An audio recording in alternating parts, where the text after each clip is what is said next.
All right. Okay. Well, welcome everybody. We got a lot of ground to cover today. This is part 2 of our legislative preview for the session. If you didn't catch part 1, you'll want to go back and have a listen to that. Chris, it's hard to believe that the legislative session starts Monday and it'll run through June 12th. And just a reminder to everyone that this is a fiscal session, so many of the bills will be focused in that direction. And this is also the year that the big appropriations bill comes out, and we shall see if the so-called conservative supermajority has the interest and will to make the spending cuts we need to initiate meaningful tax reform. Today, we're going to run through a wide array of issues, starting with health and the environment, energy and carbon capture, parental rights, abortion, criminal and civil justice, government transparency, government efficiency, accountability, contracts, and the DOTD. Phew, I'm Is there already tired. anything, Danielle, is there anything that we're not covering today? I'm not sure. I mean, We've got the kitchen sink in there. And if you're interested in the insurance bills, we covered the main one in part 1, and we will have an update on that today as well. But before we get going on all of that, let me start with the scripture of the day. It's 1 Thessalonians chapter 5, verses 23 and 24. All right, let's see here. Now may the God of peace and harmony set you apart, making you completely holy, and may your entire being, spirit, soul, and body be kept completely flawless in the appearing of our Lord Jesus, the Anointed One. The one who calls you by name is trustworthy and will thoroughly complete his work in you. The scripture talks about holiness as a cooperative endeavor with the Lord. It says that the Lord is the one who sets us apart and makes us completely holy. And it's by belief in the Lord Jesus through his sacrificial death and resurrection that we are made holy. Then he goes on to encourage us to be kept completely flawless or holy. That's our part, the keeping holy. That requires spiritual discipline and ongoing partnership with the Lord, with Holy Spirit, inviting him to search all aspects of our hearts and minds and lives so that we do remain holy. It's our commitment and our surrender to this ongoing work that gives the Lord access and the ability to perfect us and make us like him. It reminds me of one of my favorite passages, which is John 15:5, that says, I am the sprouting vine and you're my branches. As you live in union with me as your source, fruitfulness will stream from within you. But when you live separated from me, you are powerless. So, my encouragement today is to renew your commitment to submission and partnership with the Lord. Invite him to search all aspects of your life so you can remain holy and set apart for his purposes. yeah. And part, Danielle, of being fully in line with Christ, part of that is having such a relationship with Christ that we go to him when we have sinned or when we have made mistakes or when we've done things that maybe make us feel ashamed. Part of that relationship is the mercy of Christ. It doesn't, because St. Paul talks about, being perfect, he talks about being blameless. Um, and that is an aspirational ideal that we're working toward. But we have to remember that part of being in relationship with Christ is always knowing that His mercy is available to Yeah. us. And his healing is always available to us because St. Paul himself said, I find that I do what I don't want to do, and there are times when I don't do what I should do. And it's in those moments that I think we have to remember Christ's mercy because the devil will jump right in there whenever we make a mistake or whenever we start beating ourselves up for our shortcomings, and he will try to make us feel hopeless. But we Yeah. always have to remember that God's mercy and hope reign supreme and endure forever. And so let's remember that as a critical part of our relationship with Christ. Yeah. Well said, Chris. Well said. And it's always just right there, you know? He's not distant. He's as far as you're turning right back to him. So, Exactly. And that takes humility, and honest self-reflection. yeah. Yeah, it sure does.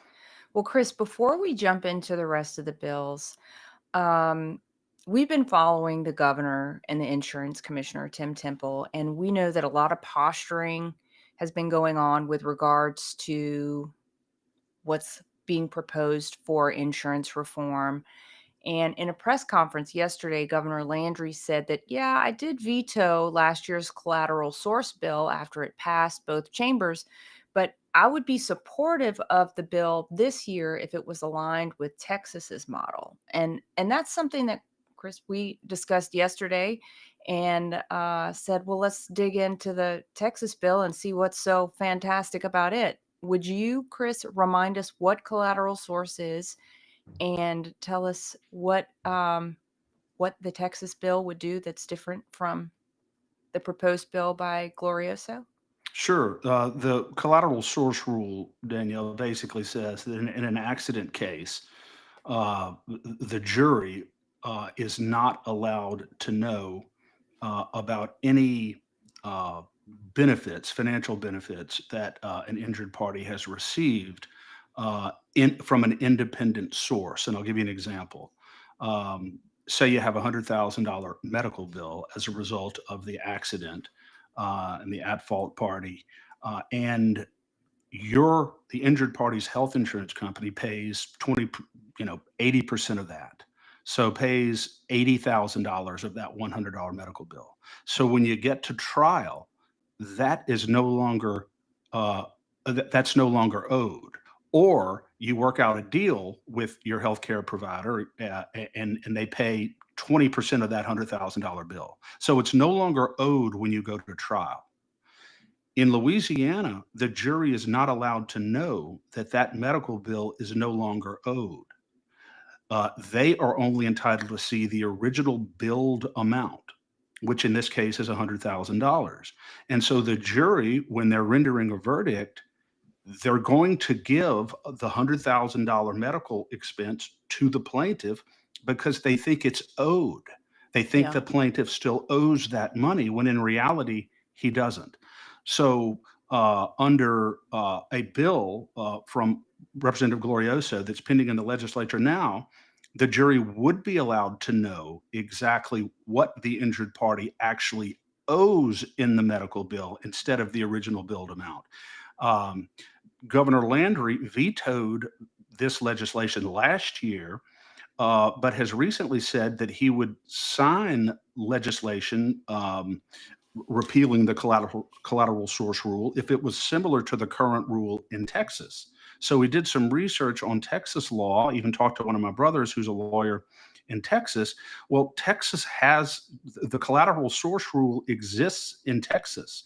The only time a jury is allowed to know the difference between the billed amount of a medical expense and the amount that's actually owed is if the at fault party himself has paid it, in advance, or his insurance company has paid it. Okay, so if the liability carrier of the at fault party has paid $50,000 of that $100,000 medical bill before trial, then the jury would be able to know that they paid that, and the only thing that's owed is 50,000.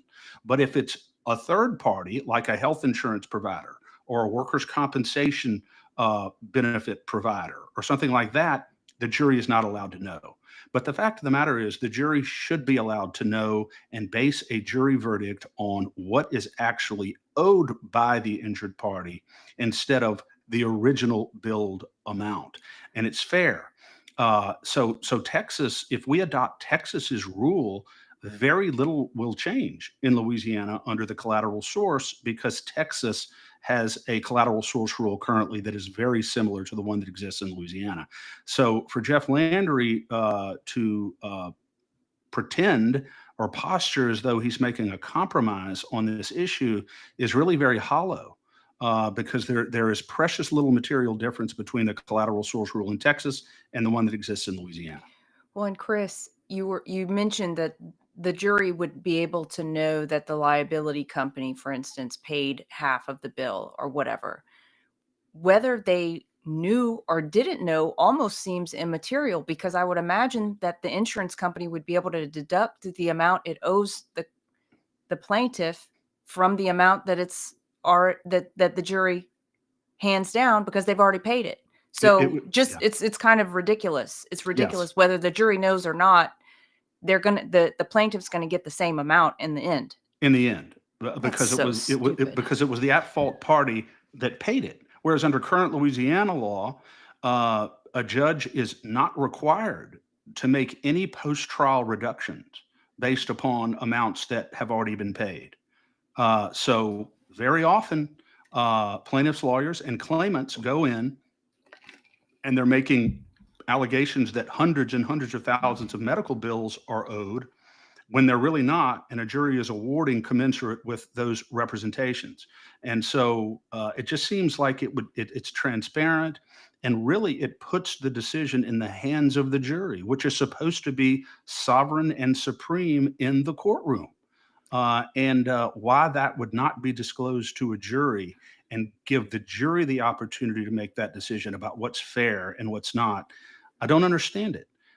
So I'm eager and interesting to see if Glorioso's bill gets through the legislature, what Governor Landry does with it, because things have changed since last year, and Louisiana citizens are being buried under these crippling insurance rates, and something has to be done. I mean, Commissioner Temple had a insurance commissioner Temple had a press conference yesterday, and there were 4 or 5 things that he directly addressed that the governor represented in his press conference that were simply not true. We're not going to get into all those right now, but it's Commissioner Temple's position that many of the legal reform bills, insurance reform bills in Governor Landry's package will do little or nothing to either bring carriers to the state of Louisiana to write coverage or to reduce the insurance premiums of Louisiana citizens. So I would like to be hopeful here, but as things look now, it's going to be a tall order getting some of these meaningful insurance reform measures through the legislature. But we're going to push very hard. And we don't agree with all of them, Danielle. We don't agree No. with all of Commissioner Temple's package by any means. But there are certain parts of it that we do agree with and we think are very important. Yeah. And honestly, I think it's very disingenuous on the part of Governor Landry to bring this Texas bill, this Texas collateral source up, if it's basically, I mean, very almost a carbon copy of what's on our law, on our books, that's not going to be changing. I Yeah. find that offensive. And I also agree with Tim Temple, and we had on Dr. Fleming yesterday, right? And he also had the same general sentiment that there's a lot of posturing, but there's not going to be a lot of there. If things don't move, if there's not going to be significant will on, for instance, cuts to spending, then we're not going to be able to get to tax reform. So they can 3-card Monty us all they want with their onesie twosies over here. Let's cut over here, and don't worry though. Don't look over here where we're going to be adding taxes. And the same is true of this insurance game. Yeah. And 100%. he can call it a balancing act all he wants. If you try and run this down the middle instead of doing what's right, you're going to end up with nothing in the end. Yeah. And remember, Danielle, Secretary Fleming or Treasurer Fleming told us yesterday, 2 things. He doesn't really feel that the legislature and the governor have the will at this time to do what's necessary to make the kind of cuts and streamline the government that's necessary. And interestingly, and I guess I should be surprised by this, but I really wasn't all that surprised, as important as it is, that the treasurer has not been included in the Doge process, in the Yeah. process whereby they're supposed to be really hammering down on all of this grift in our system and returning money to the taxpayers and making the government more accountable to the taxpayer. Fleming has not been included in that process at all and has heard nothing about the process. Yeah. And that is a huge red flag. It's a huge red flag. And I also would like to put the legislators on, I don't want to say on notice. I would just like for them to start really strongly considering if they're going to be supporting the needs of the state, if they're going to be answering the call of their constituents, they need to position themselves to be ready for a veto override session, because the will of the people must be done in this session when it comes to insurance and when it comes to fiscal accountability and transparency. Yeah. The Because demand of the otherwise, people's there. otherwise we will primary them all. Yeah, and the demand of the people is clearly there. I mean, I would say in 2023, when John Bell Edwards overrode the law that would prohibit transgender mutilation of minors in the state, there was massive public outcry for a veto override session. And I would say that the outcry for having a veto override session, if Governor Landry vetoes some of these important bills, will be second only to that public outcry. Yeah. Because there will be a lot of demand and clamor for a veto override session. So that's a great point. Yeah. All right. Well, on to the topics of the day. Let's start out with the bills related to health and the environment, Chris. There are some really great ones here that I am excited about. So, as salty as we seem starting out this episode, know that we are excited about quite a number of bills. And there seem to be more good ones than bad ones. And the bad ones, well, we'll talk about them too. But the first one is great. It is SB2 by my senator, Senator Mike Facey, and it is getting the fluoride out of our public water systems once and for all. So great. Absolutely. And it's very, very simple. It prohibits the fluoridation of any public water system in the state of Louisiana. No more fluoride in the water. Katie, my wife, as you know, Danielle, is convinced that fluoride is poison in the water, and to remove that is a great, great step to protect and preserve our public health. So it's a great bill and very simple and very straightforward. I don't know Yeah. why conservative legislators would. I don't know why this would be controversial. Yeah. I talked to Senator Facey about this yesterday, and he said that there's been some outcry from the dentists, and the response has been, well, we can't. If you're calling this a medical substance, we're giving it without informed consent to every single person in the water system who consumes water from the water system. So it's really unlawful for them to have it in the water to start with. That's such a great point, especially to the extent that it's harmful to your Yeah, health. exactly. Why would It's the normal informed consent provisions not be applicable? exactly. That's All a right. great point. It is a great point, and I could camp out here for a little while, but since we have so much to get through, I'll keep us rolling. All right, next up is SB 14 by Senator Patrick McMath, and he was recently down in Homa promoting this bill. Kind of call it his Maha bill. He's trying to get the dyes, chemicals, and seed oils out of children's lunches in public schools. And Chris, you said it even extends to private schools that receive public money. Yeah. Any private school, not only public schools, but any private schools that receives public money, Which is all uh, of them now, right? With this Gator Fund, right? the vast majority of them, yeah. Yeah. And so prohibit them from serving foods to kids that have these dangerous poisonous additives in it. It requires manufacturers to state specifically what's in the food or the consumables that the kids are eating. It requires pediatricians to take continuing education courses on the issue. It requires restaurants to display on their menus if they put seed oils in the food. And interestingly, Danielle, it prohibits the use of SNAP benefits for underprivileged kids. They get what's called Supplemental Nutrition Assistance Program benefits, and the bill would prohibit the use of that money for any carbonated drinks, any soft drinks. That would Great. be completely off limits. That's And I great. think, Danielle, if I'm not mistaken, I think this was the bill that I read yesterday that Bobby Kennedy may actually be in Louisiana for this bill, Really? possibly to testify for this bill. So it's a very important bill, and I think it's past time. And this is Senator McMath. Awesome.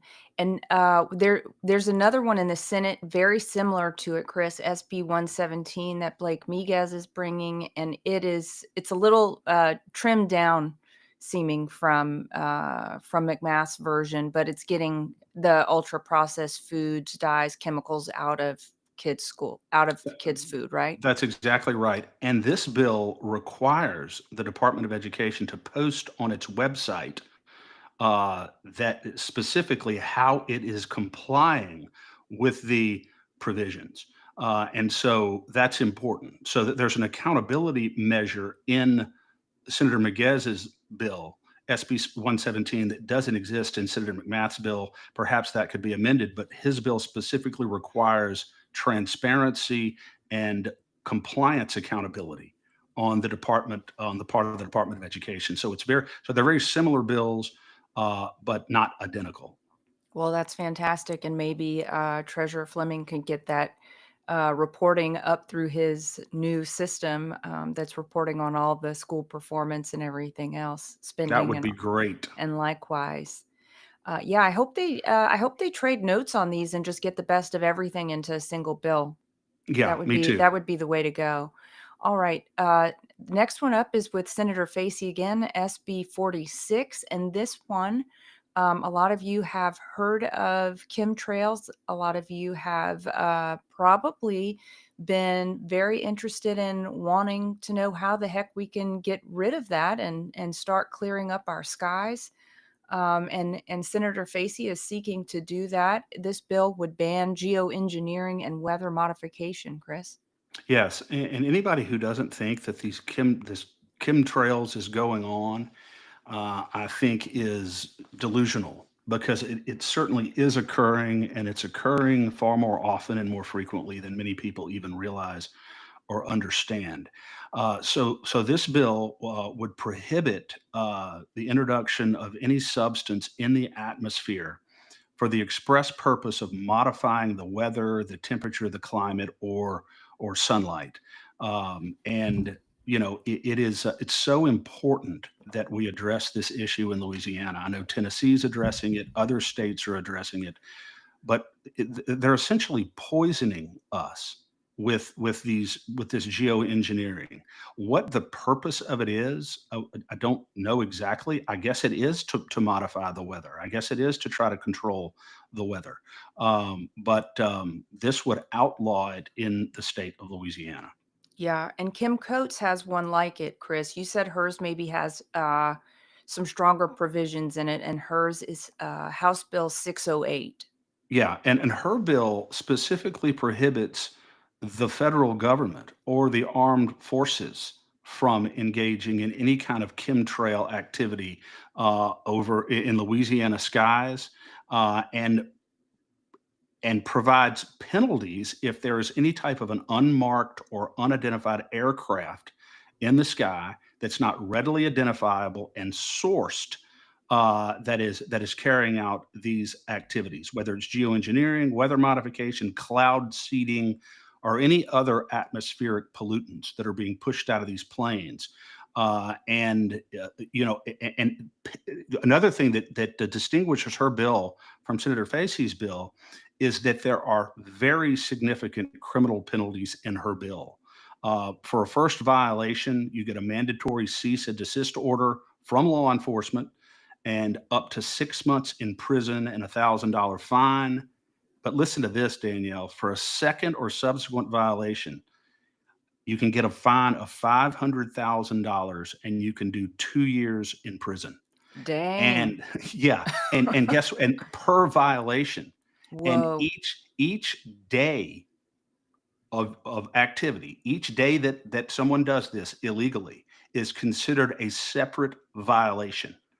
And so, can you imagine how quickly this could stack up if for people who are engaged in this activity illicitly? It would So, certainly make people think twice about driving that plane. I'm telling you right now. So it's her bill is a little bit stronger. You brought up something earlier about this bill before the show Yeah, I that did. I didn't even think of. Yeah, we were discussing this and I said, well, maybe, maybe we're putting ourselves in a position where we are unintentionally limiting our ability here, because you think back to the 1950s.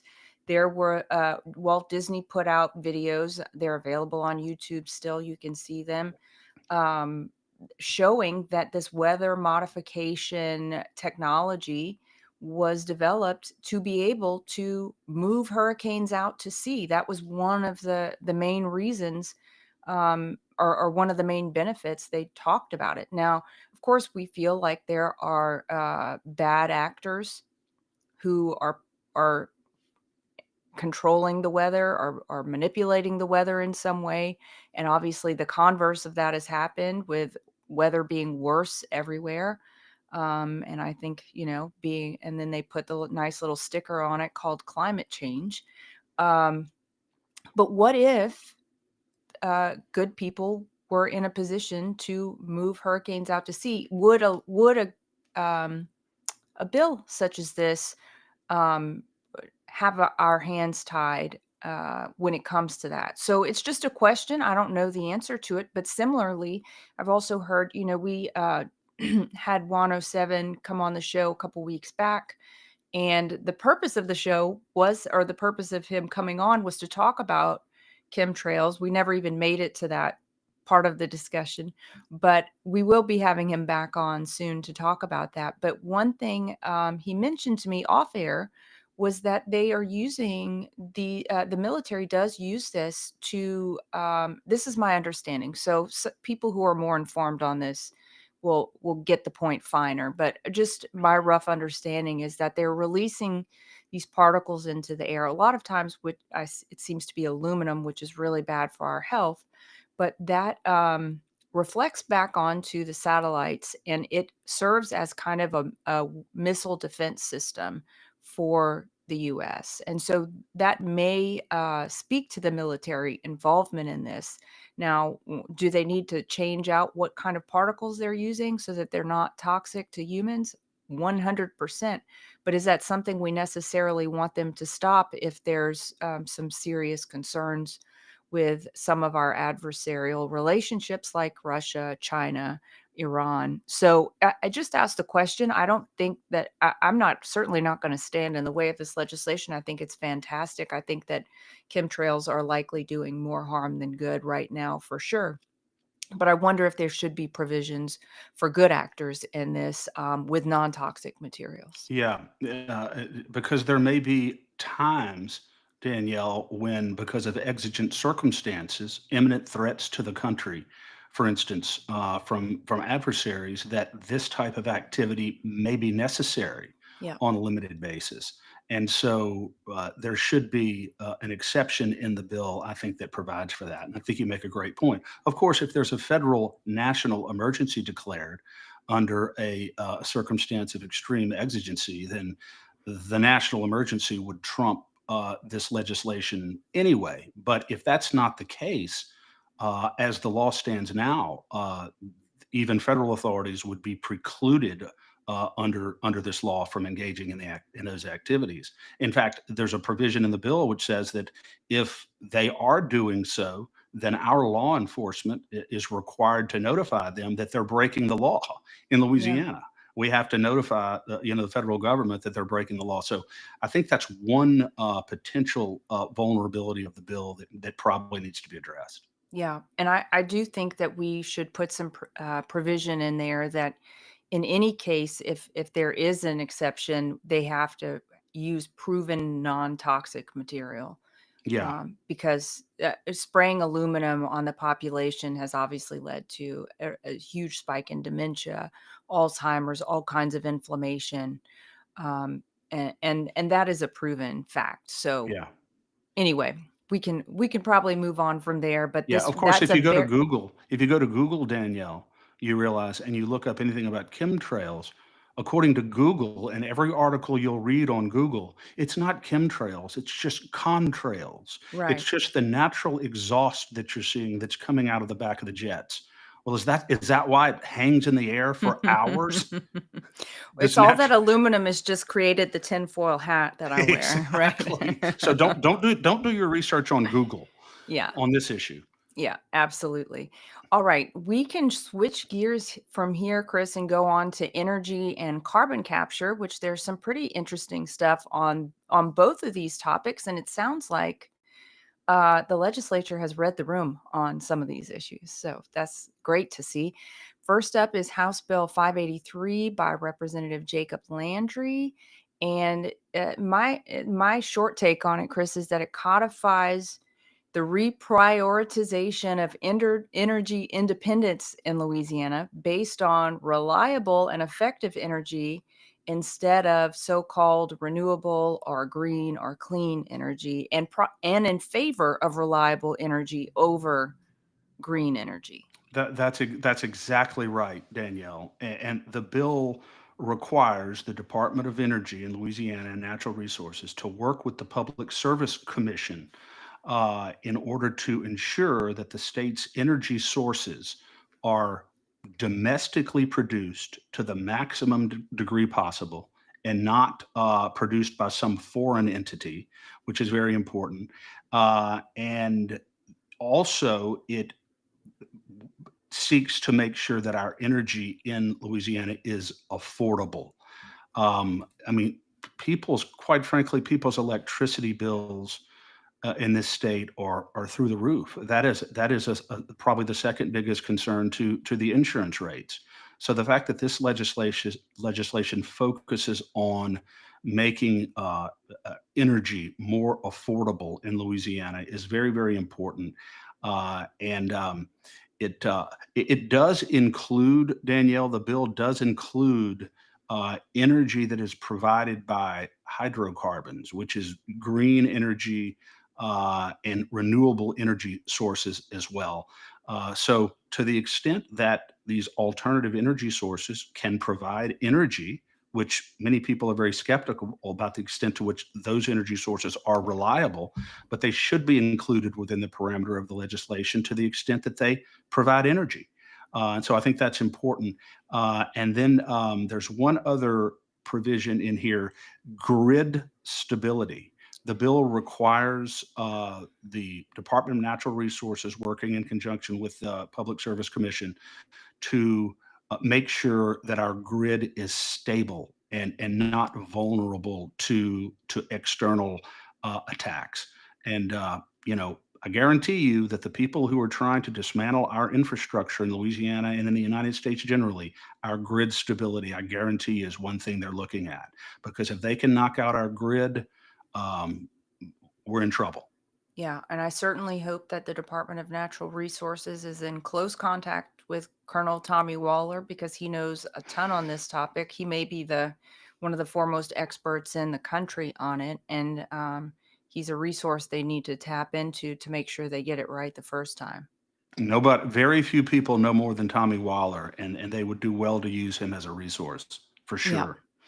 Okay, next up is House Bill 615 by Rep. Brett Guyman, and this is a solar bill. And look, we're supportive of this because it's positioning the localities to be in the driver's seat for a change when it comes to having solar farms on their land. Yeah. This is a nice shift. Yeah. This is a bill that provides regulations for the development of solar power facilities, solar power generation facilities. And it would be under the Department of Natural Resources in Louisiana. And importantly, it empowers local municipalities to make determinations about what is appropriate and what is not appropriate in their parishes. It allows local municipalities to enforce and to enact regulations, even if those regulations are more strict than regulations that would be imposed by the state. And to the extent that I'm always for, and I know you are, Danielle, I'm always for local authorities being able to have more control and more power over what Yes. goes on within their jurisdiction. And I wish that our legislators more often had that as a paramount concern. But when it comes to the development of solar power in Louisiana, local jurisdictions will be empowered to make most of those regulatory decisions and empowered to decide the parameters within which those facilities will be allowed to operate within their parish. I wish that hopefully Chuck Owen's bill, even though this isn't about CCS, Chuck Owen's bill on carbon capture sequestration essentially does the same thing. It gives complete authority to the localities to determine whether they want carbon capture sequestration in their parishes. So there's a parallel here with that bill, even though it deals with a different issue. Also, an important part of this bill is that it requires, before a solar power permit is issued, public notice within the parish so that the public can participate in the process, register their objections and their concerns. So who knows? Maybe our legislators have learned something from the way that the whole CCS carbon capture debacle went down in the legislature and all the pushback on that. I wouldn't be surprised if, to some degree, this bill is motivated because of that pushback on that other issue. Yes. And, we were interested as well to see the same provisions given to wind because people are not happy to see those wind farms either. They don't want them in the Gulf. They don't want them killing the wildlife in the Gulf, the fish or the birds. And I think that a bill like that seems like it may not happen this year, but I think Rep. Guyman said that he intends to bring something along those lines Yeah, next and it's year. important next year, and it's important right here, Danielle, for people to understand that both carbon capture sequestration and the windmill legislation sailed through our legislature or endorsed as public policy goods with almost no debate. There was no legislative debate on the merits of these windmills or on the merits of carbon capture sequestration. And I think that is what is very upsetting to many Louisiana citizens to have this imposed on them without any opportunity to be heard on it. Well, And especially yeah, when there are legislators who stand to gain financially from both of those industries. absolutely, absolutely. Legislators and lawyers. Yeah, there you go. All right, next Oh, up. let me say one more thing, Danielle, Yeah, about this sure. bill. It prohibits any solar generation facility, energy facility, from being developed or owned by any foreign adversary. That's something that should almost go without saying, but that's in the bill as well. Great.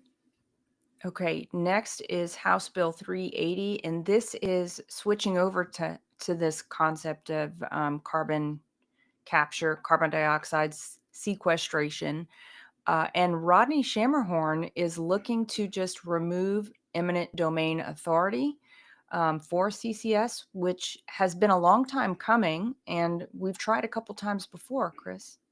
Yeah, we have tried a couple of times before, and twice before to repeal eminent domain for carbon capture sequestration. And both times, the legislation was killed in a Republican dominated House Natural Resources Committee with no word or no input from the governor.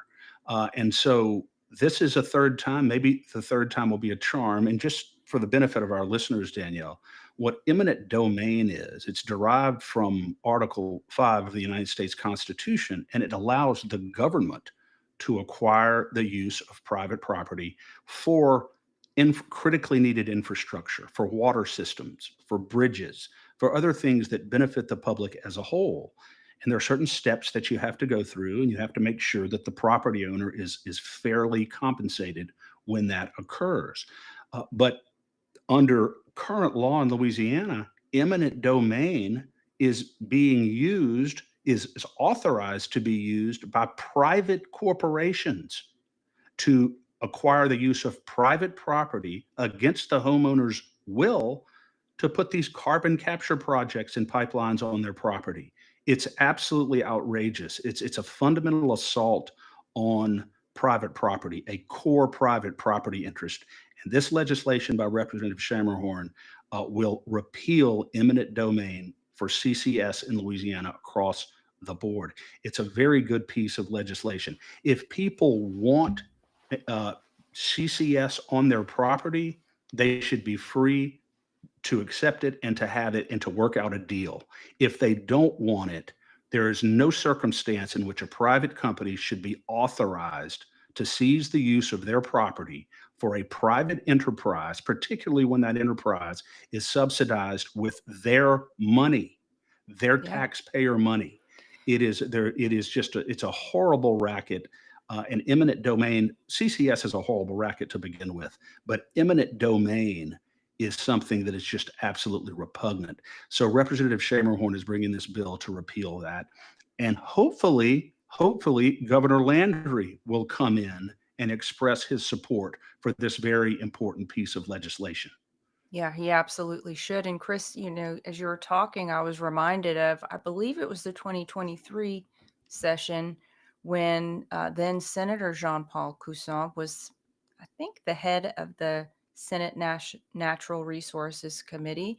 You testified, and he rammed this bill. I mean, he just made the up down vote happen so quick, and really, I didn't appreciate the way that bill was handled at all, because we could have already been done with this. But now, then Senator Cousin is now Public Service Commissioner Cousin, and so he holds an even greater weight of responsibility when it comes to matters of energy security in our state. So I hope that he's changed his tune on this type of topic. I don't know how much he actually has to do with this aspect of it, since carbon dioxide isn't energy producing, but I'm sure there's some aspect of it that's still touched through the Sure, Public Service Commission, sure. Yeah, especially with this eminent domain.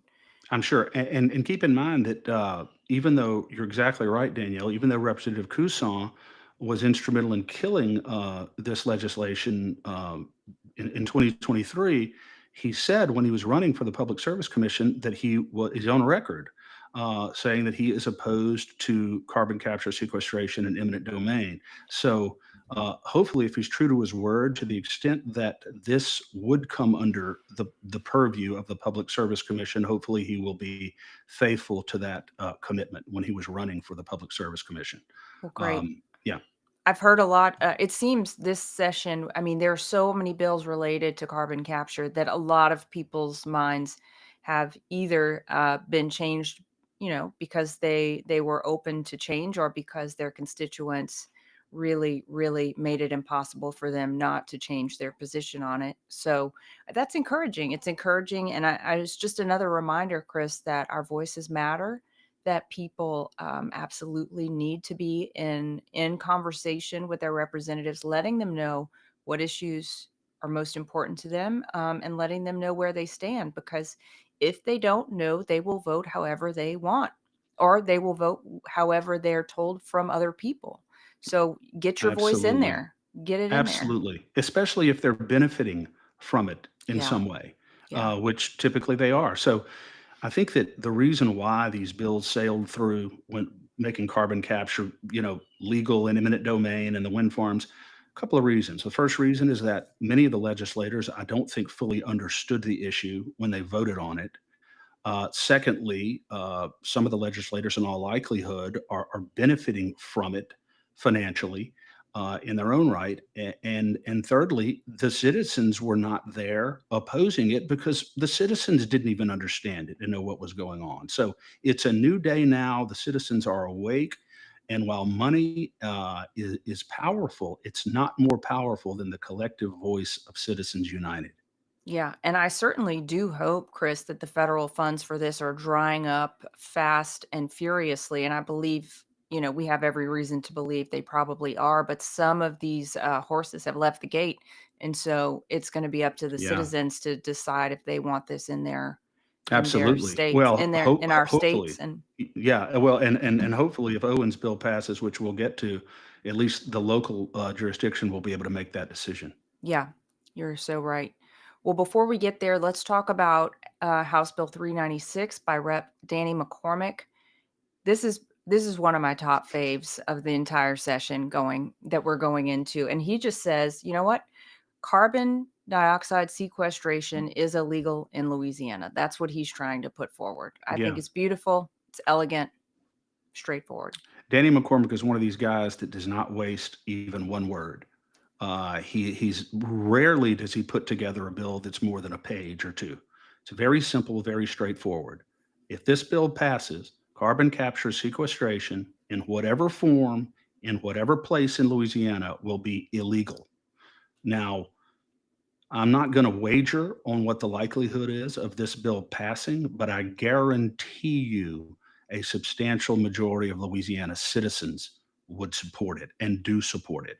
Yeah. So even if it doesn't pass, and hopefully it will certainly require these legislators to go on record regarding how they stand on this issue and really flesh out their position because knowledge is power. Yeah. And I certainly hope it does pass because what it would convey is that we do not want our tax dollars spent on a racket, which we all know that this is a racket because if the government, if energy companies that are doing carbon capture truly cared more about the environment, they would just be planting trees. You don't have to do an industrial project to save the environment. You can go back to the 1985 model and every year before that, which is plant a tree. Plant a tree, exactly. And not to belabor anything, Danielle, but what I have a hard time getting my arms around, it's just staggering to me, is that they're spending billions and billions and billions of dollars of our money to engage in a process that theoretically captures carbon dioxide from the sky and buries it in the ground. It's Right stupid. now, yeah, right now, in order to protect the environment. Right now, the atmosphere is 0.04% carbon dioxide, less than one half of 1%. Of that less than one half of 1%, 5 to 6% of it is caused by the activity of men, human activity. And they're doing all of this because of that. It is a racket. It is an experimental unscientific racket whereby companies are going to make billions of dollars of our money and Louisiana citizens are going to be left holding the bag. So I hope that McCormick's bill passes and we outlaw this entirely in Louisiana. Yeah, because it's complete insanity. It's just stupid. It is. And our favorite, one of our favorite reps, Danny McCormick, as you just said, has another bill, House Bill 522, which I think is probably his fallback position if making it illegal doesn't go through. Yeah. And in this bill, HB 592 would simply impose a moratorium on all carbon capture sequestration activities in Louisiana. And this is a quote from the bill in order to allow for the study of risks to security and private property rights associated with carbon capture sequestration. And if there was ever a great reason to impose a moratorium on this, he states it right there in the bill. So, and I think it is his fallback position. At a minimum, we should suspend it while we really study this issue and its merits. Hopefully this one will get pushed through and to the governor's desk. Awesome. Okay. Next up is House Bill 4, and you've alluded to it already, Chris, by Chuck Owen. And this is basically putting the localities back in charge of carbon capture as well.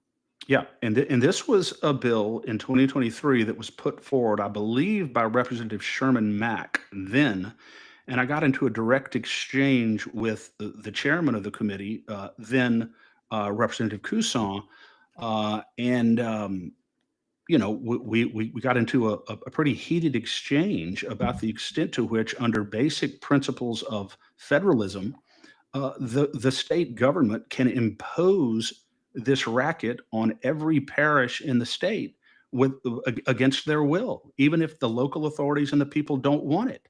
And that bill then, this bill now, was killed in the House Natural Resources Committee by Republicans. So here it is with Representative Owen, and all it says is that local jurisdictions, local government authorities have the power to make the decision about whether or not they want CCS in their parish, either by a direct vote of their councils or a state or a parish-wide vote of the citizens. Each parish should be able to make that determination for themselves. So it makes sense both in terms of the moral aspect of the issue, and also in terms of what we're supposed to believe as constitutional conservatives, that the government that governs most locally governs best. Yeah. So let them make the decisions about what most profoundly affects them. Let them make those decisions for themselves. And again, I don't know whether or not this is going to be controversial, but it certainly should not be. It should not be. It absolutely should not be. And House Bill 304 is not dissimilar to this one, Chris. It's talking about carbon capture and expropriation claims as well. Would you get into that one? Yeah, assuming, Danielle, you get to a point where uh, these carbon capture companies or these energy companies have received permits to put these CCS facilities on private property. They have to have, an expropriation hearing. And Representative Carter's bill would require the hearings where they're determining whether or not they can seize these people's property. These hearings have to occur in the parish where the property is located, so that the local citizens and the local property owners can be heard on the issue. And I think that's very, very important. Assuming again that these projects, one or more, go forward or are anticipated to go forward in these parishes, have these hearings in the parishes where the people are going to be the most affected and the property owners are located. Yeah. Yeah. It's a great bill. And if people are wondering why are they talking about so many carbon capture bills? Well, this is only a sample of there's a tremendous number of carbon capture bills considering how many bills get to be brought this session.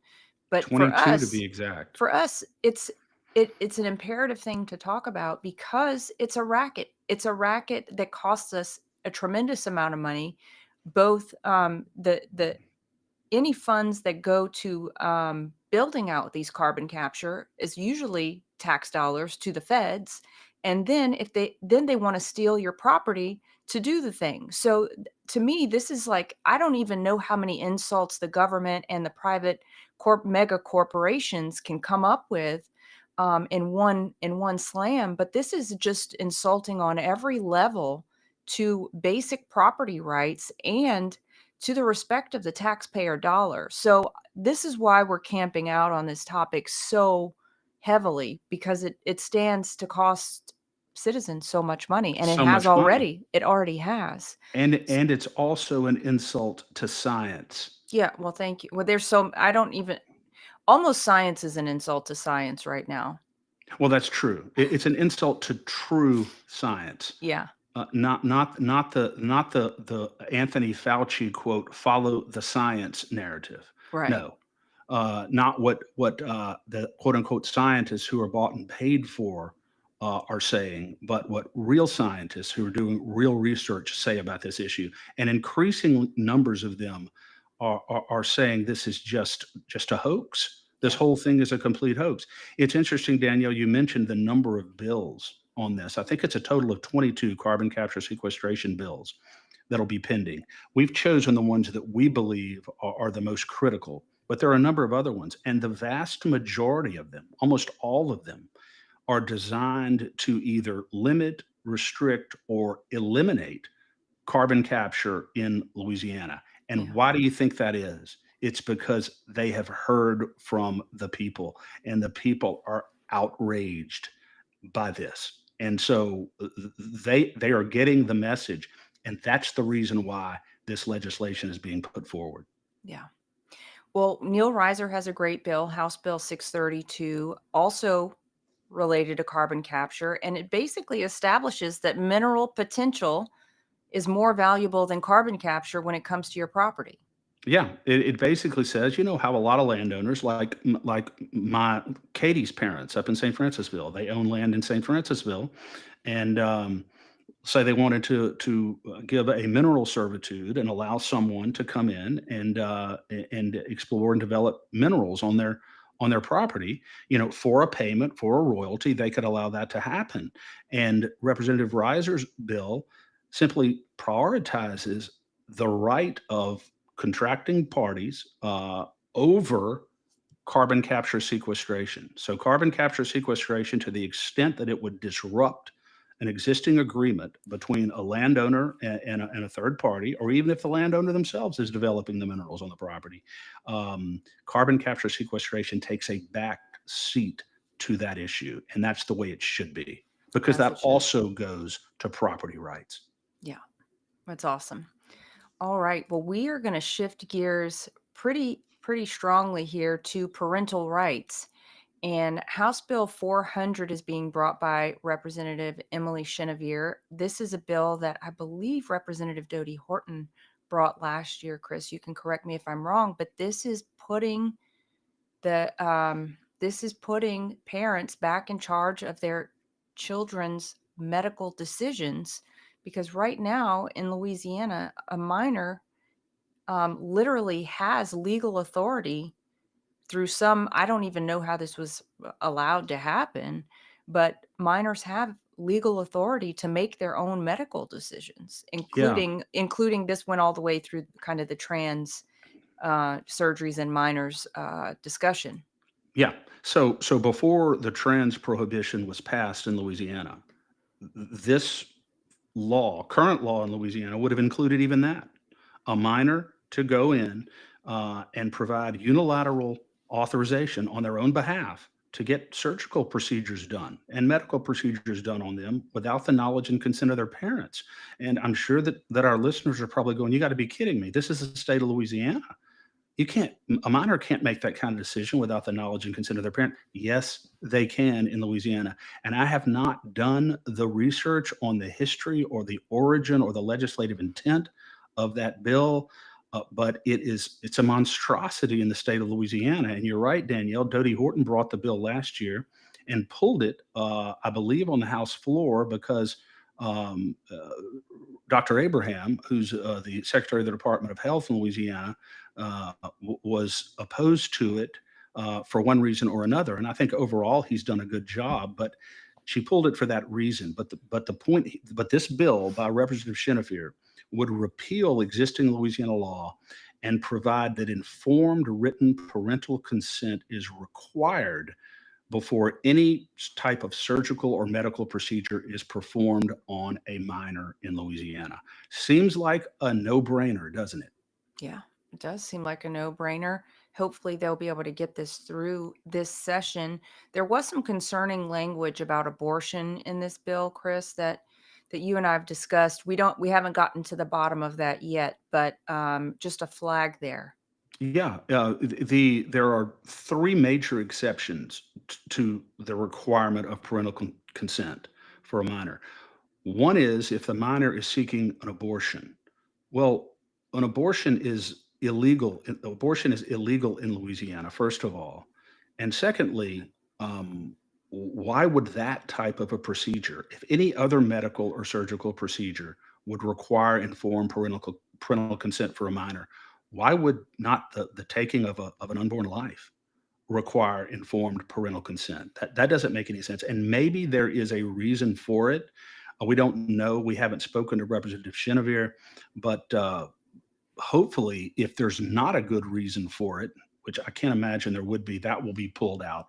There's also an exception uh, for a minor who's been judicially emancipated, which means he's an adult for legal purposes, or if they are a member of the armed forces and serving in the U.S. military. Those would be exceptions to the rule. But overall, it's a very good bill, and it is past time that horrible law be repealed in Louisiana. So we congratulate Representative Chenevere for bringing the bill. Don't you have to be 18 to sign up for the military? That's a good point too. I think you do. Now, if there are exceptions where sometimes they do allow a 17-year-old, maybe a 17-year-old who's been judicially emancipated. I don't know exactly what the admittance requirements are for the military, but maybe there are circumstances where a minor could be allowed into the military, and maybe that's why Okay. it's there. But overall, I think it's a very good bill and a very important bill. Yeah, it is. It is. And it's high time that parents regain this right in Louisiana. Absolutely. Okay, next up is an abortion bill, which we are strongly opposed to. This is a bill that's been brought several years in a row. I think, Rep. Delisha Boyd had brought it. I think she brought it last time as well, Chris. And this is kind of the famous exception to the abortion law with respect to rape and incest. Yeah, and I think the only bill that possibly has been brought more in the legislature over the past few years than the cell phone cockroach bill is this abortion bill. Yeah, And what our bill does, it doesn't say that abortion is allowed in circumstances, of rape or aggravated rape or situations like that. It's basically says that that's not an abortion. And so therefore, it should be legal in Louisiana if a pregnancy results, and these are heinous crimes. I mean, and believe me, I do not lack compassion for any young lady who becomes pregnant as a result of that circumstance at all. In fact, the thought of it enrages me. But I don't believe that we compound one act of evil and immorality with another. yeah, And as difficult as the circumstance may be, calling something not an abortion when it clearly is, and punishing and penalizing an unborn child uh, for the circumstances of their conception is not the solution. no. And that's not how we should approach this. So we are, as you said, adamantly opposing this legislation. Hopefully, it will not get out of committee, but I would imagine that it'll be back next year. It's it's just really sad that, you know, I don't understand, Representative Boyd's, motivations for this, but if you wanna I mean, I guess she's probably pro-abortion to start with, and this is one of those bills that starts eroding at the right to life, right? This is the kind of thing that chips away at that. But if Yeah. you truly believe that a life begins at conception, if you truly believe that it's a baby, it doesn't matter what the circumstances are, just as you said, Chris. Yeah, and one other point I want to make about this bill, and this is something that's very troubling. Uh, let's say there were a law in Louisiana that allowed abortion under circumstances where a young lady was raped or assaulted or anything of the like. Her bill, Boyd's bill, requires no proof on the part of the pregnant girl or the pregnant lady. No proof at all. No investigation is required to determine her veracity, to determine whether she's telling the truth about the circumstances of the pregnancy. No forensic evidence is required. No testimony is required, and no prosecution of the offender is required. All that's required is for a female, pregnant female, to say, I was raped. And that's it. And at Yeah. face value, the bill would allow an abortion in that circumstances. So at a minimum, if you're going to allow abortion under these circumstances, there should be some element of proof required to determine whether, in fact, the pregnancy resulted from that circumstance. Yeah, I think it's horrible all the way around, Yeah. and I know that you will be opposing this. I know our good friend Debbie Melvin will be opposing this as well. The great Debbie Melvin. Yeah. All right. Now we're going to take a turn to criminal and civil justice. There's some pretty interesting bills here. The first one is House Bill 457 by Representative Denise Marcel. She's a Democrat, and she's bringing this bill that um, talks about solitary confinement. And she's providing that there would be more humane circumstances, or yeah, related to people's incarceration in solitary confinement. Exactly. And, one of the reasons why I find this bill very appealing, and I would doubt that this is the reason why Representative Marcel is bringing the bill, because she's not a conservative. I'm sure that she probably does not have a lot of natural sympathy for the J6 defendants. But one of the reasons why I'm sensitive and like the bill is precisely because of the way the J6 defendants were treated when Yeah. they were in solitary confinement. And the bill says that if a person is in solitary confinement, they have to have access to the same educational materials that they would have if they were not in solitary confinement. Whether they're studying for their GED, whether they're studying for a vocational school, or whatever they're doing to try to advance and improve themselves, those educational materials have to be provided to them even while they're in solitary confinement, and it has to be provided within 24 hours of them being placed in solitary confinement. I certainly believe that liberty is compromised and should be when a person is imprisoned. We compromise our liberty to a degree because of what we've done that put us in prison, but we still should have some measure of liberty and some basic decency afforded us. And the state is not doing itself any favors by completely curtailing an inmate's ability to continue to improve themselves simply because they're in solitary confinement. And so I think it's a very good bill. The only thing that the bill, Danielle, does not explicitly include is religious materials. We reached out to Representative Marcel, and she is open to amending the bill to specifically include faith and religious materials. And we think that would be a very good amendment. Yeah, and I think it's important. We talked to Jake Lang. He's a J6er, Josh Pruitt. I don't know that Josh got thrown in solitary confinement, but Jake spent the vast majority of his time in solitary.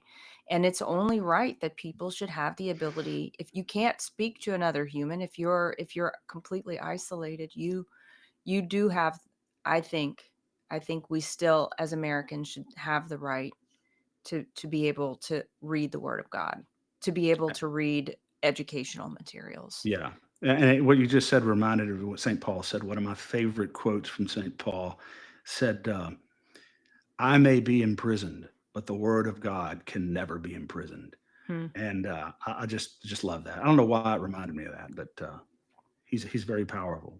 Yep. Well, Chris, the next bill up is one that you absolutely hate with the fire of a thousand suns. You've told me several times. Senate Bill 39 by Senator Jay Morris. And this one is removing liability for prison wardens, the state, if they don't let prisoners out on time. And to me, this is like if you've served your full sentence, this is a civil rights violation. You should be set free.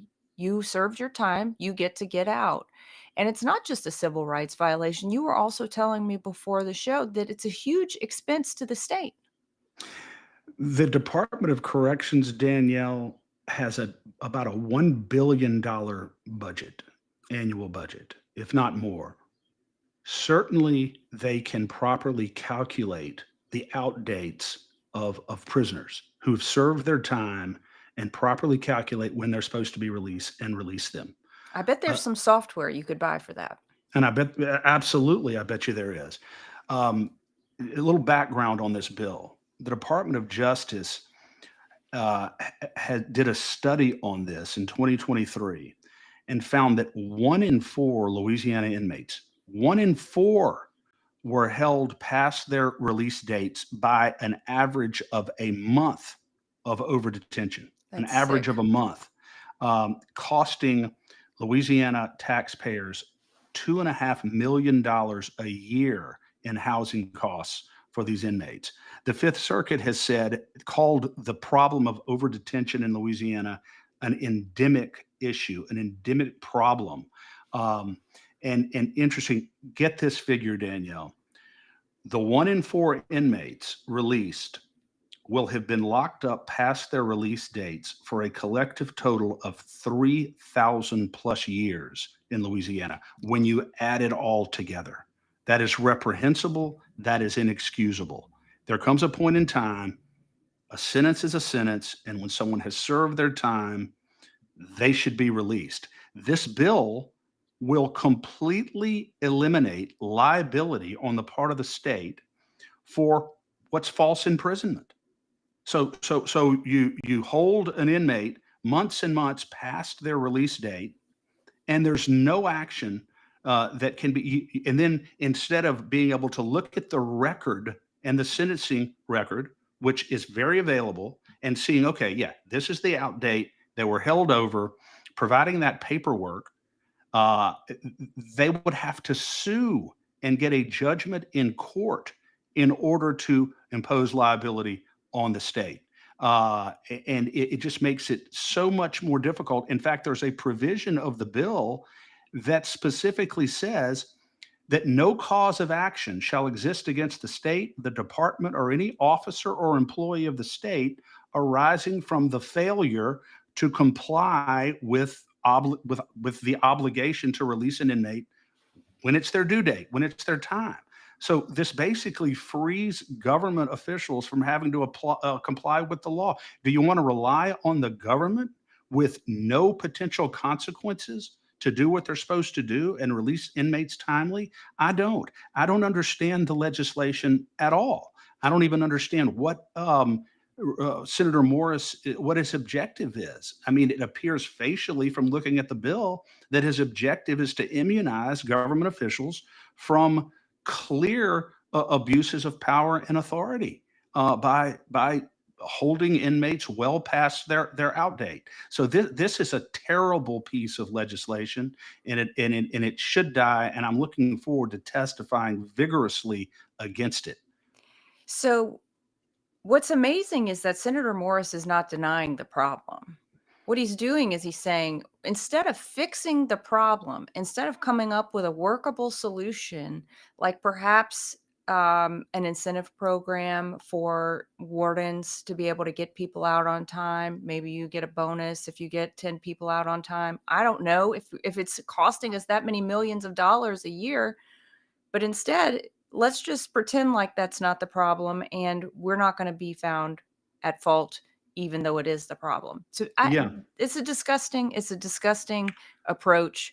And I would be interested to hear his take And on look, why. we're always open to hear if there's an explanation for it. But legislation like this, in light of the issue that we talked about that exists here, it should be, as you said, creating incentives for complying with the law and making sure that inmates are released timely. And it should be creating an enforcement mechanism and penalties and a definitive process whereby this issue can be addressed when it occurs. But the bill does just the opposite. No, this Uh, is third world crap, Chris. This is third world stuff here. yes, we don't live in a banana republic. The rule of law applies to people who've been convicted of crimes just as much as it applies to anybody else. Either we believe in the rule of law or we don't. And eliminating accountability in this situation is abhorrent, Yeah, and we're going to oppose it vigorously. very vigorously. Maybe he'll withdraw it after hearing this. Maybe so. Maybe we'll have a conversation with Senator Morris. Okay, great. Next up is another bill that's very problematic. There's probably some room for it to get fixed. It's Senate Bill 148 by Senator Blake Miguez, and this is the one that's being touted as a loser pay bill.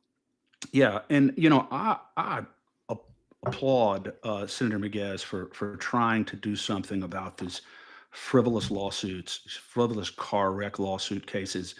Um, and I admire him more generally. I think he's an excellent legislator, one of the best that we have, and a very faithful conservative.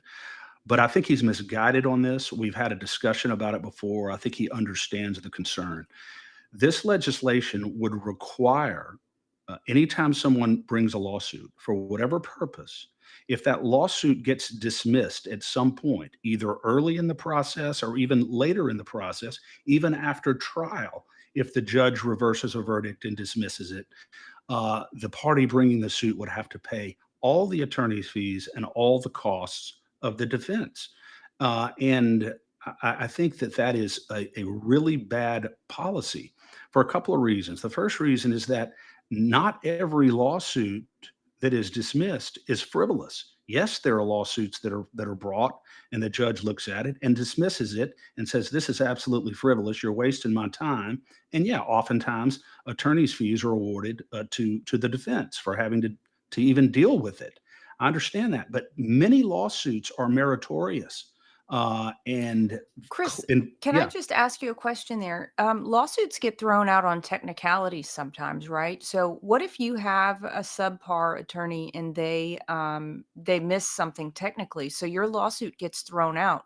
Now you are in a position of having to pay the other person's the potentially wrongful party's attorney fees in addition to your own because you had a bad attorney?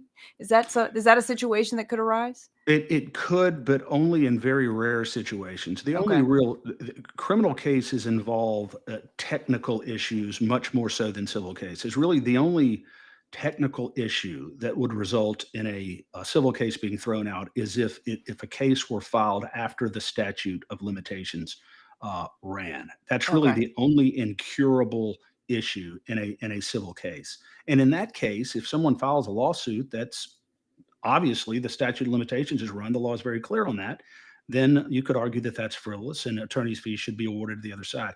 But most of the time in lawsuits, there are genuine issues being argued on both sides of it. And a judge often has to make difficult decisions, and a jury often has to make difficult decisions about who wins and who loses. And so just because someone loses a lawsuit is not grounds for an attorney or a plaintiff to be stuck with tens of thousands of dollars in attorney's fees and costs. I don't think that's appropriate. And I think that Senator Miguez is aware of the concern and has even suggested that he would amend the bill to narrow it, to tailor it more narrowly. So he's not sweeping with such a broad brush. Nobody wants to get rid of frivolous suits in Louisiana more than I do, but I think this legislation is not the right avenue. Yeah. Well, we'll keep an eye on that. And of course, we'll be in touch with Senator Miguez. He brings good bills and does good work. So I'm sure he will be working with us on this one. Next up, we will be talking about a couple bills related to constitutional liberties. The first one is one that Representative Ray Cruz brought last year, House Bill 386 this year, and it is establishing gold and silver as currency. Hugely popular in Louisiana, Danielle. As Representative Cruz has told us before, 9 out of 10 Louisiana citizens strongly support having gold and silver as transactional currency in Louisiana. You recall that the bill was brought last year. Treasurer Fleming testified in favor of it, sitting right beside Representative Cruz. And they made a very compelling argument for why this is so important in Louisiana to give Louisiana citizens greater financial autonomy, greater financial stability, and an independent source of value other than the fiat dollar, which is losing value, it seems, daily. Yeah. And so this is, remember the gold standard was the only standard for currency in the United States for many, many years before the Federal Reserve 1913 and the fiat dollar came about. So we are really pushing this legislation. It was defeated last year in committee for a couple of reasons, Danielle. I think one of the reasons is that the legislators on the committee really didn't understand it, really hadn't studied it. And another reason is that the bankers were lined up against it because Yeah. they don't want people pulling money out of their bank from which the banks are gaining interest on that money and converting it to gold and silver. They don't want to lose money, but that's not a legitimate reason to oppose it. And hopefully we'll get a better result on it this year.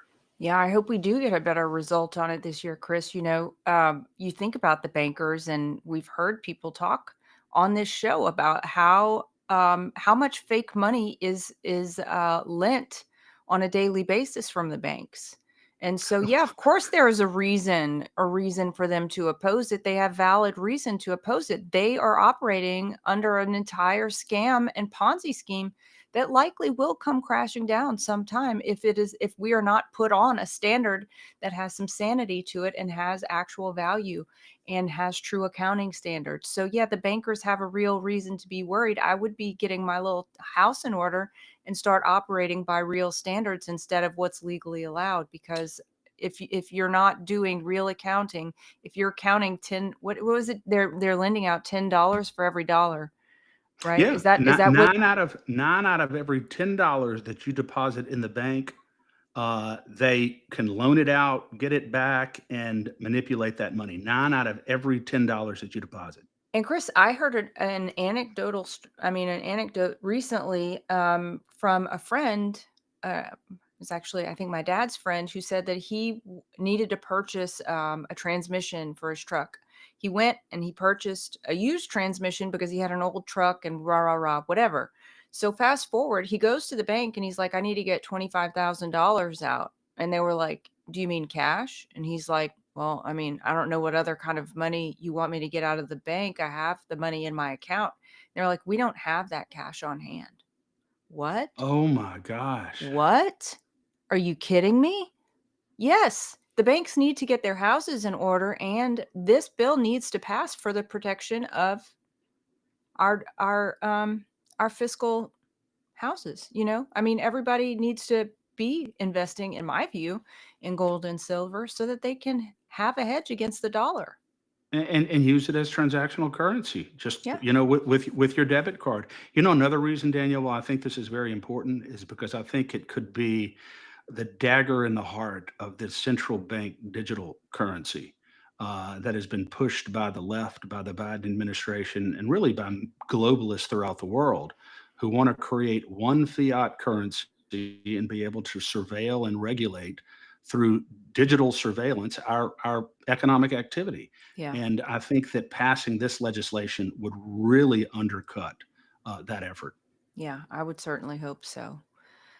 So we'll see. We'll be supportive of that again, but yeah, I don't look. You can say that it's my tin hat, but I don't trust the banks. I do not trust them.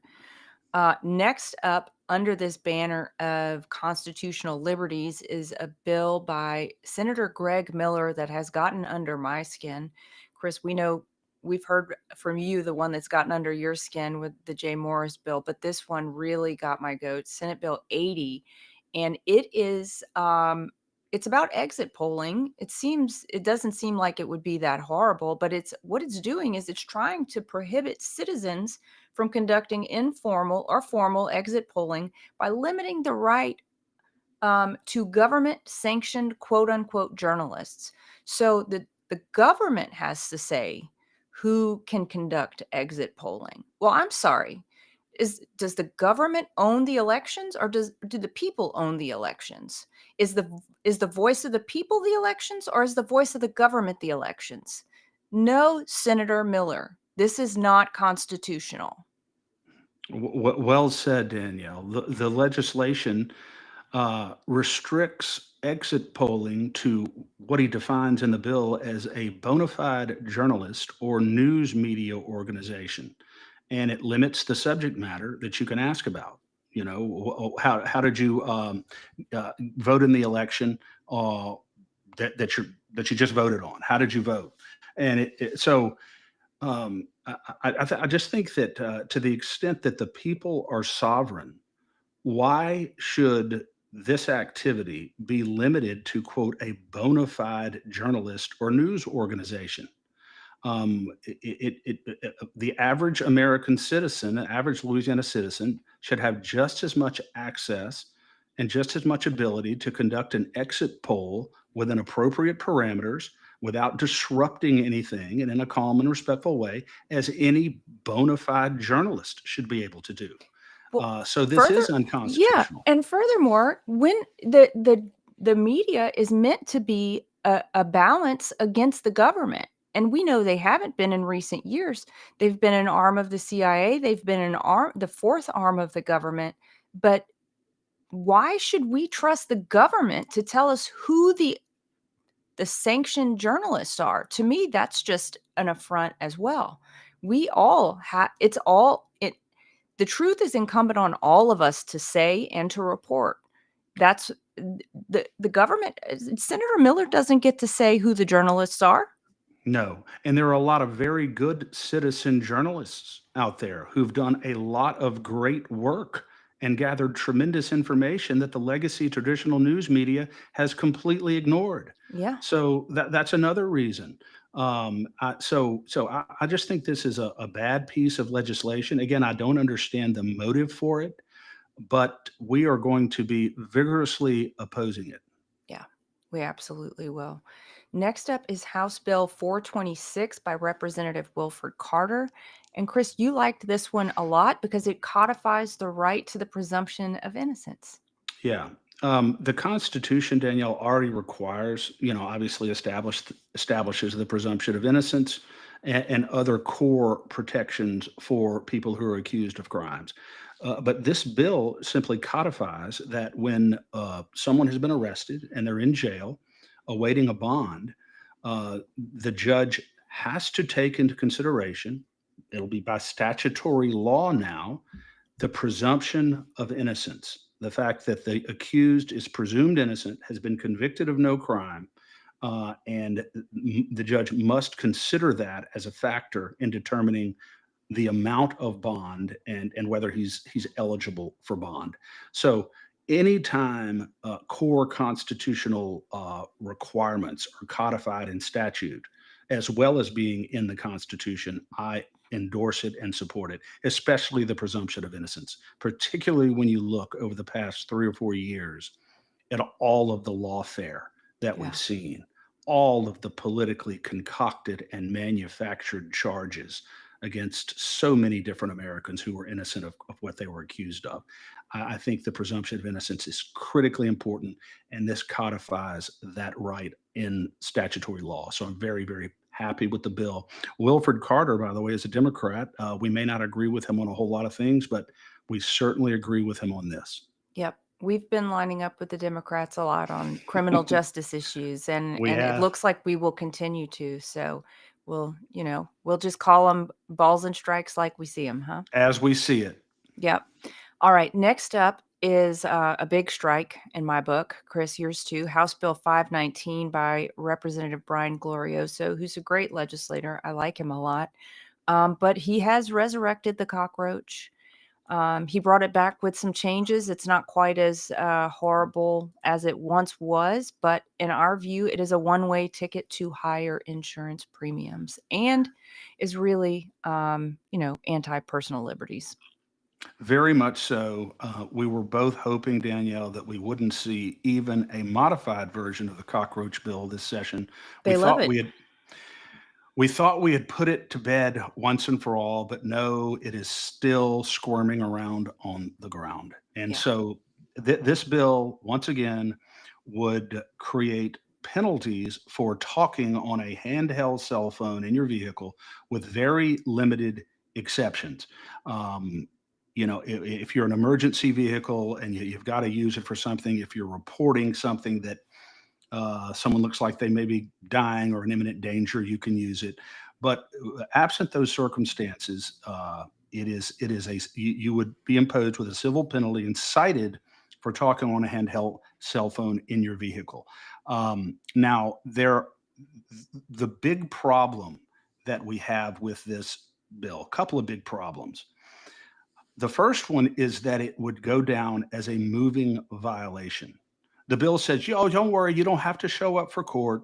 You can just pay your fine and you won't be inconvenienced. It's either a 50 or $100 fine or something like that you pay," which, okay. But the problem is the bill says it goes on your record as a moving violation.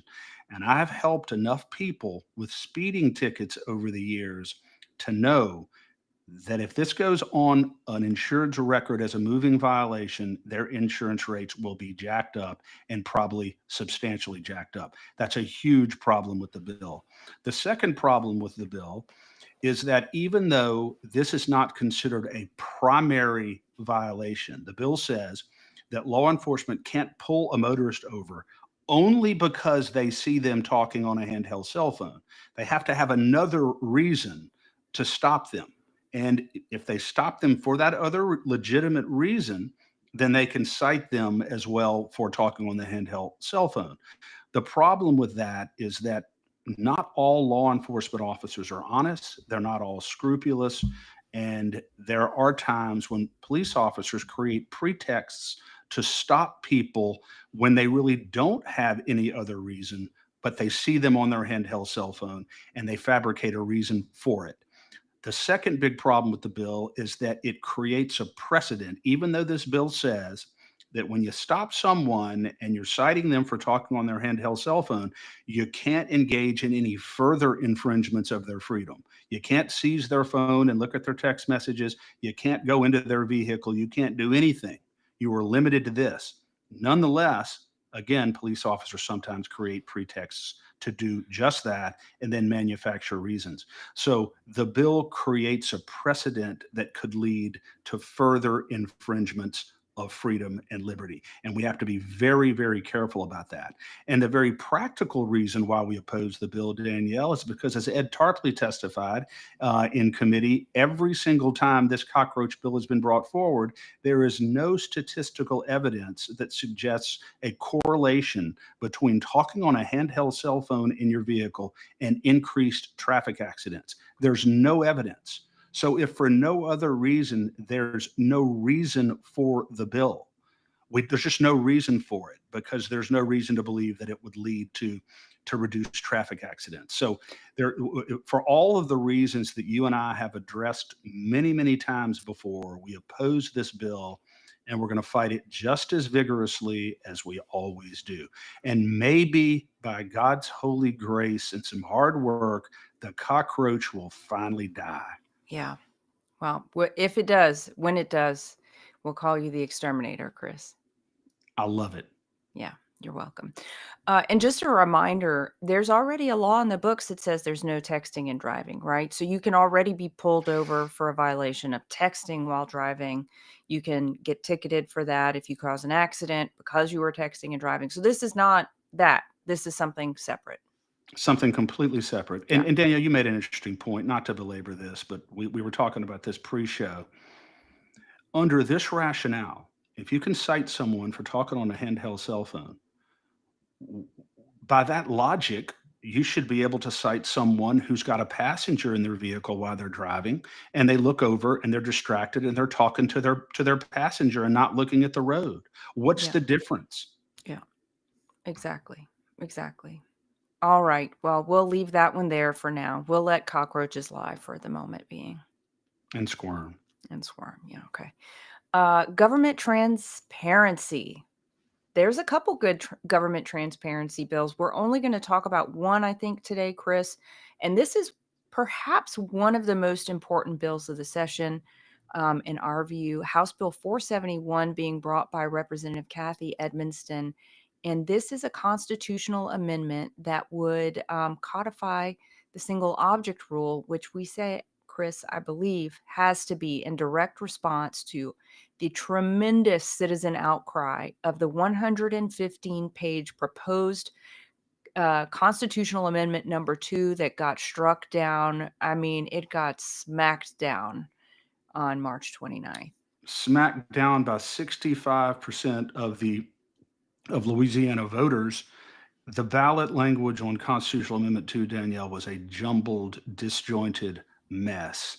And it involved too many issues. It put people in a position of having to choose between a teacher pay raise and eliminating constitutional protection for religious organizations. That's one of the main reasons why the Constitution requires only one object on a ballot, so people don't have to make those Hobson choices between one issue that they like and one issue that they don't like. So the Constitution currently says that if you're amending an entire article, then you can put multiple objects on a ballot. This proposed constitutional amendment by Representative Edmonston says that even if you are seeking to amend an entire article in the Constitution, you can only put one object, one issue on the ballot. Beautiful. And it clarifies the issue. It makes it easier for the voter.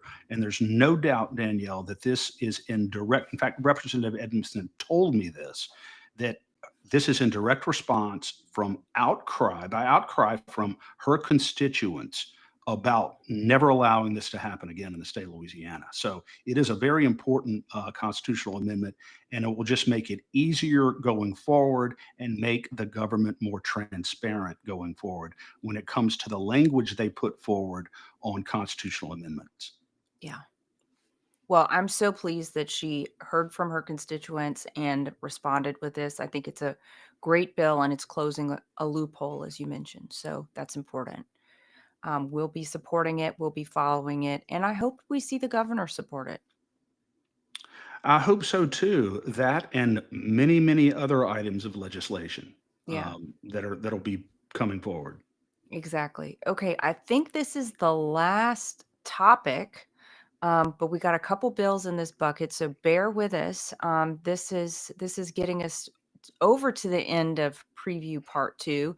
But this issue item, I guess, is efficiency, accountability, contracts, and DOTD operations. So it's kind of wide ranging, but you'll see how it all fits together shortly. The first bill up in this section is House Bill 421 by Representative Emily Chenevert. And this bill is getting DEI out of all state agencies, full stop. Yeah, it is a very, very comprehensive legislation that just abolishes this leftist, Marxist, globalist diversity, equity, and inclusion, critical race theory, and all of the other bizarre theories that have been put forward and have been permeating not only our schools, but all of our public institutions Yeah. over the past number of years. And this abolishes it entirely. Not only does it abolish it, it requires that the public agencies put forward, proof, provide to the state and who the to the commissioner of administration, showing their compliance with the law. Here's what we've done to comply with this mandate to abolish this leftist ideology in our employment institutions, in our any public institution in Louisiana. So it's very, very important. And Representative Chenevert is just a real patriot for bringing this because it's high time. I mean, Yeah. this poison that has just infested our public institutions is got to die. It's got to Yeah. go, and this bill will absolutely do it. It will do it. And Chris, as we were talking before the show, just going over all the different bills that we were going to be bringing today, we discussed the possibility of seeing if she would amend it to also include contractors who use DEI, because I don't think that if we believe that DEI is a discriminatory practice and anti-civil liberties, then we should not be spending taxpayer money with third-party contractors who are discriminatory. Oh, Period. yeah, could not agree with you more. It's arguable, Danielle, that because the bill is so comprehensive and mandates the abolishment of any and all traces of DEI, whether it's in employment criteria, performance requirements, that possibly any contracts with third parties that include that language or that criteria would be implicit in the bill. But I certainly think, out of an abundance of caution, an express provision that any existing contracts with the state or any of these agencies that involve DEI, critical race theory, and that sort of thing are terminated. Well, I just mean Uh, that those contractors cannot have DEI practices in their organization. I don't mean it ah, being specific to the contract itself. That's a great point. So you're saying a provision that would prohibit contracting with any third party that uses this criteria, either in hiring or in Yeah. performance or in any other facet of their organization. We would Yeah, be because prohibited. Exactly, because they would then be de facto government employees, right? I mean, in a manner of speaking. Well, they would certainly be benefiting from our Yeah, tax dollars. yeah, Yeah, that's a very good point, and I think that's something that we should talk to Representative Chenevert about. yeah. The next bill up, Chris, is Senate Bill 166, and there's another one similar to it that we'll get to after that. But this is a bill that I am pretty excited about, being brought by Senator Glenn Womack, and it is it's imposing requirements on local government entities for contracting on any public works when state funds are used.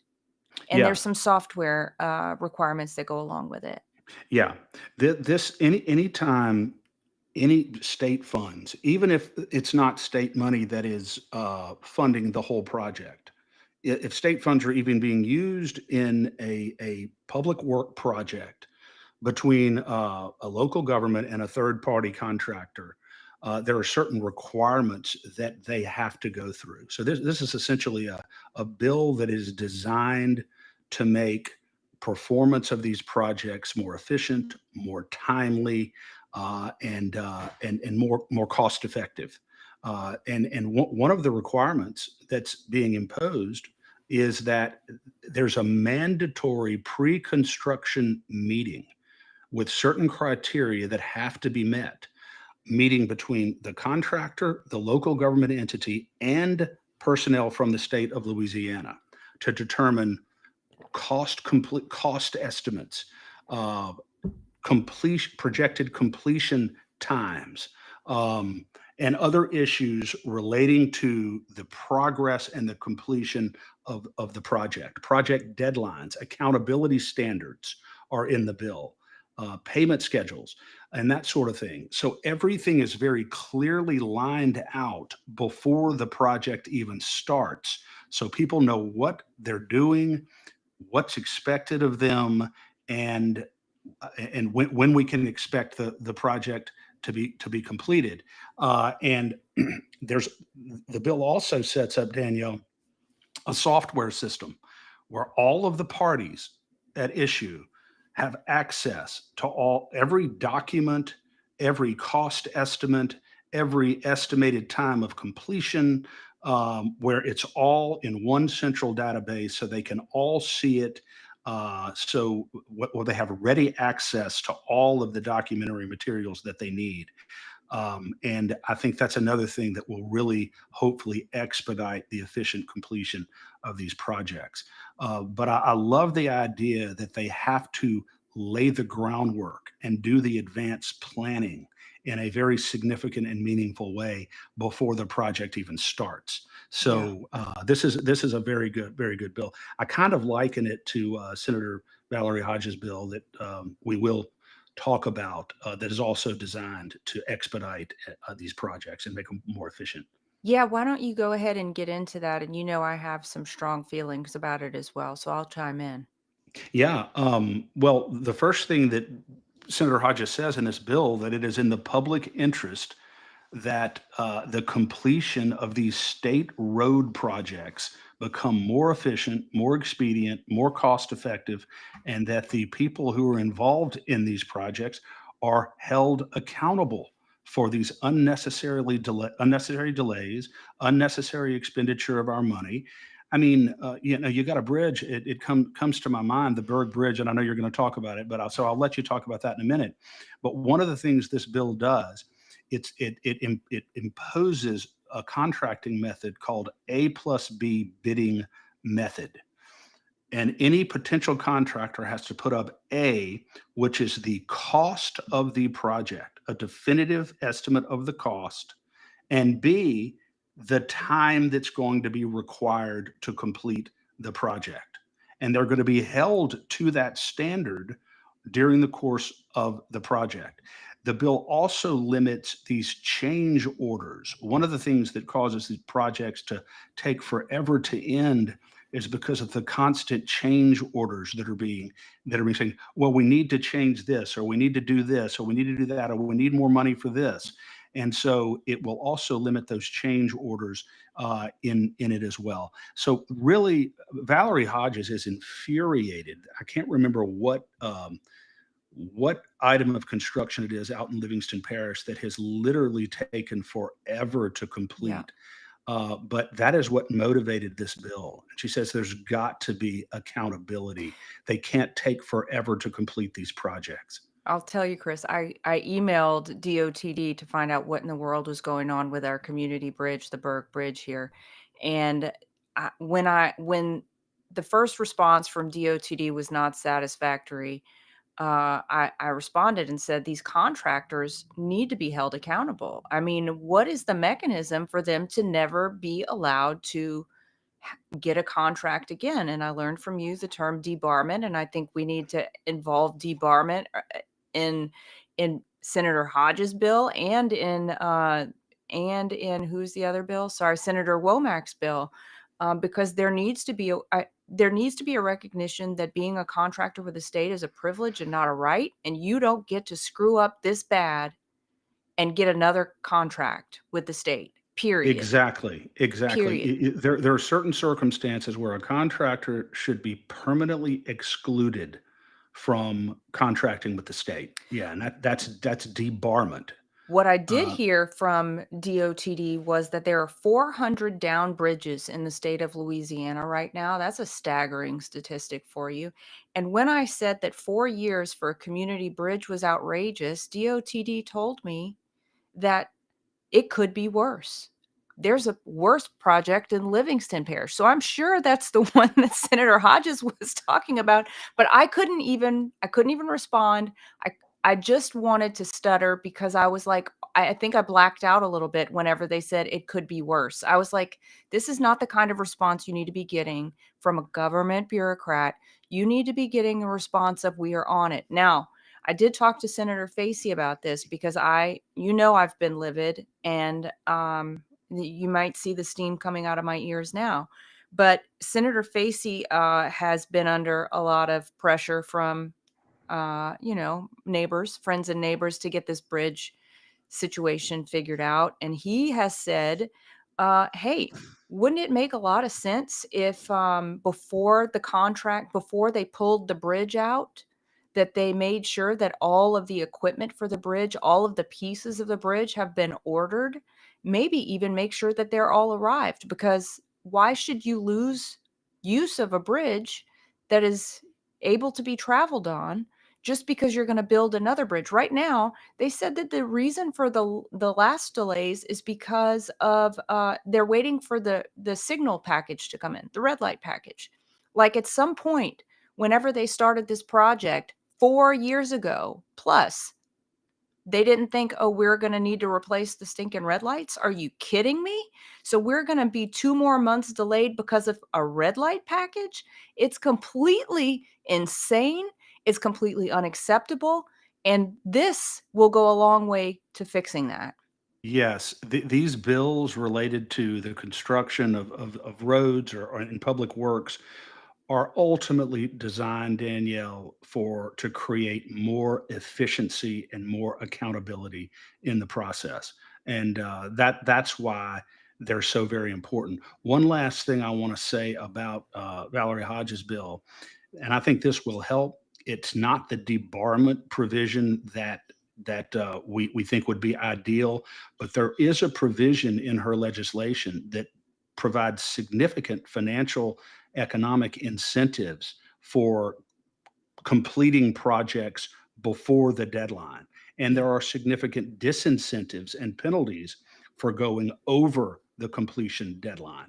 So I think that is important. Again, it's not you don't have the specter of debarment hanging over your head in this bill, but it certainly does provide for some significant incentives and disincentives to complete things timely and efficiently.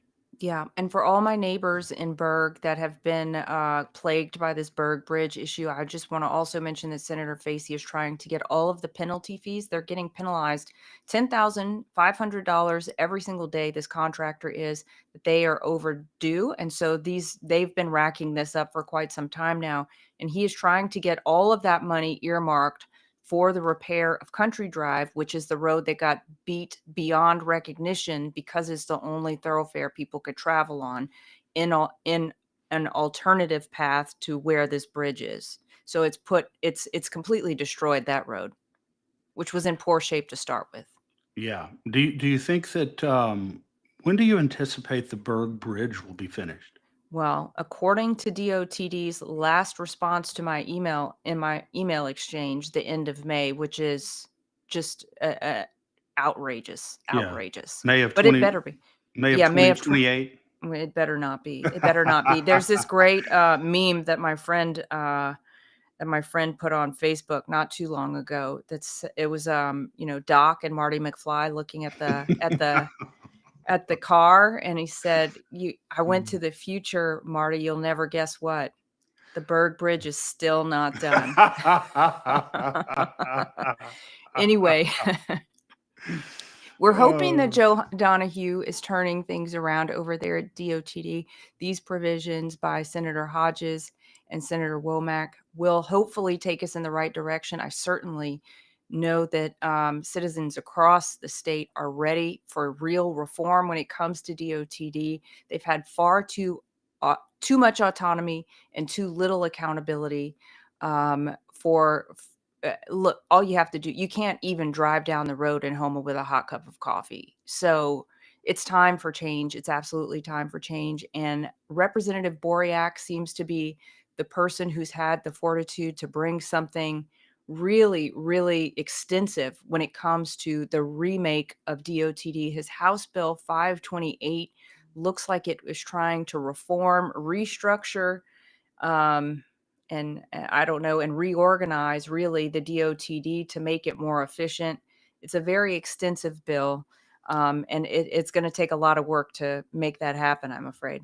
yeah, because it really is absolutely comprehensive. As you said, Danielle, it reforms the whole organizational structure of the DOTD, streamlines different divisions, and makes people more accountable for what they're supposed to be doing. This is a massively long bill. The digest on this bill was like 6 or 7 pages. The digest. The bill itself is monstrous. It's not on the level of Constitutional Amendment 2, but it's It's up close. there. Yeah, so it is a real effort to reform DOTD to make it more efficient and more accountable to the citizens. So we're going to support this legislation and probably testify in favor of it as well. Yeah, great. Well, Chris, that rounds us out. I am very hopeful about this session. I know you are as well. There's a lot of things that would stand to put our state in better position, and I think there's some things that we can get fixed to be even better. We mentioned a lot of potential amendments to some of these bills already, but we are set to go off to the races on Monday. Monday, we're back in session, and just a couple of announcements for the show here. Tuesday at 10, we'll have Ryan Mata back.